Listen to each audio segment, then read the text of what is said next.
Selamat siang pemirsa, kembali lagi bersama kami dalam acara Berita Terkini. Bersama saya Berselisih Saladun dan rekan saya Resya Hauro. Kami akan menemani waktu istirahat Anda dalam beberapa menit ke depan dengan berita-berita terkini. Pemirsa, masyarakat Waigelu dalam 3 hari terakhir ini kesulitan akibat hilangnya sinyal pada ponsel mereka. Hal ini disebabkan karena kondisi cuaca yang tidak bersahabat dan mengakibatkan gelombang radio menjadi terganggu. Pemirsa, gelombang radio antara ponsel dan menara seluler bisa membuat elektronik terganggu di bawah hujan. Bukan hanya itu, tapi volume dan jumlah tetesan hujan juga bisa memengaruhi kecepatan sinyal karena hadiran gelombang radio. Dan uap air di atmosfer bisa menyerap gelombang radio dan mengubahnya menjadi panas. Hujan yang lebat, angin atau petir juga bisa merusak menara seluler dan akhirnya mengganggu sinyal di area Jepang.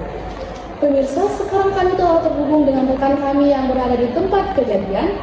Halo Ayu.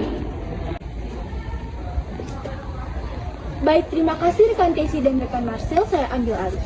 Pemirsa, sekarang saya sedang berada di kawasan warga yang terkena dampak dari gelombang radio yang terputus yang diakibatkan oleh cuaca yang tidak bersahabat. Nah pemirsa, air memiliki sifat yang menghantarkan listrik dan memantulkan gelombang radio, sementara uap air menyerap energi sinyal radio dan kemudian mengubahnya menjadi panas. Cara kerja ini merupakan cara kerja yang sama dengan prinsip kerja microwave yang biasa kita temui di dapur.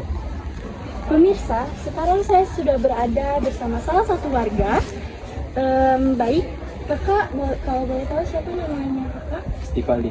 Oke, kakak Stivaldi, apa pendapat kakak mengenai kejadian ini? Dalam kejadian ini saya sebagai siswa kelas 12 menjadi sangat sulit untuk mencari informasi yang diakibatkan karena gangguan gelombang radio. Padahal sebagai siswa kelas 12 saya sangat membutuhkannya untuk mencari informasi tentang PTN. Benar sekali, saya juga setuju dengan pendapat kakak. Terima kasih kak atas waktunya. Sama-sama ya.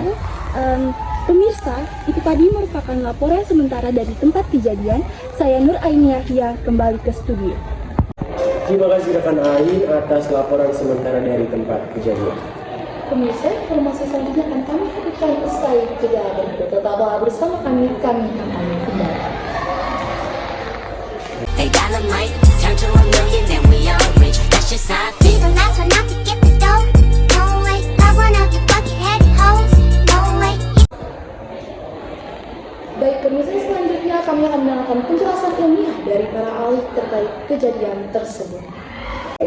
Oke, terima kasih. Sebelumnya kita harus tahu terlebih dahulu apa itu gelombang elektromagnetik. Gelombang elektromagnetik sendiri yang merupakan gelombang yang memiliki suatu muatan energi listrik serta magnet dan tidak memerlukan suatu media rambat. Itu artinya gelombang ini bisa merambat meskipun berada di dalam ruang yang hampa sekalipun. Gelombang elektromagnetik memiliki bentuk seperti gelombang transversal pada umumnya, yaitu memiliki arah rambat yang tegak lurus terhadap arah getarannya.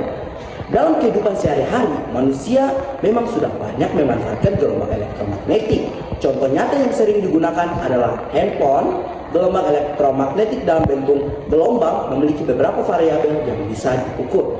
Beberapa variabel tersebut adalah seperti panjang gelombang, frekuensi, dan kecepatan.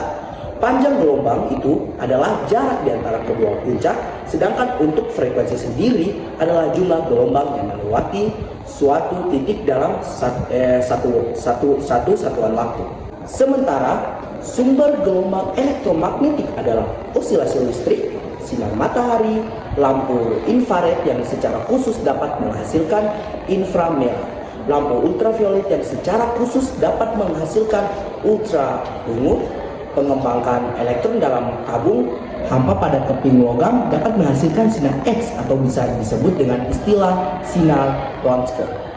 Inti atom yang tidak stabil sehingga mampu menghasilkan radiasi alfa, beta, dan gamma. Dan untuk radiasi sinar gamma adalah salah satu gelombang elektromagnetik. Berikutnya, masuk pada gelombang radio permasalahan sementara masyarakat.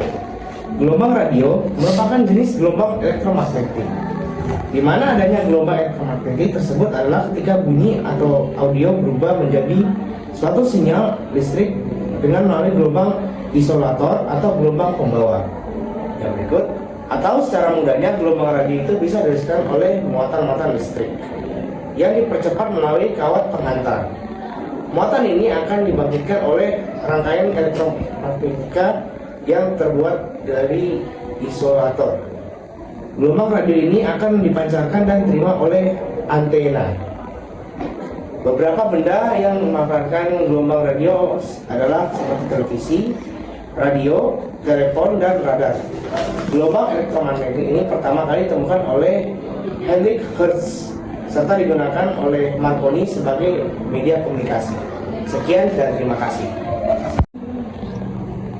Pemirsa, informasi tadi sekaligus menutup perjumpaan kita pada hari ini. Saya Tari Syamru. Dan saya Maslah Rubun mengucapkan selamat siang dan pamit undur diri. Sampai jumpa.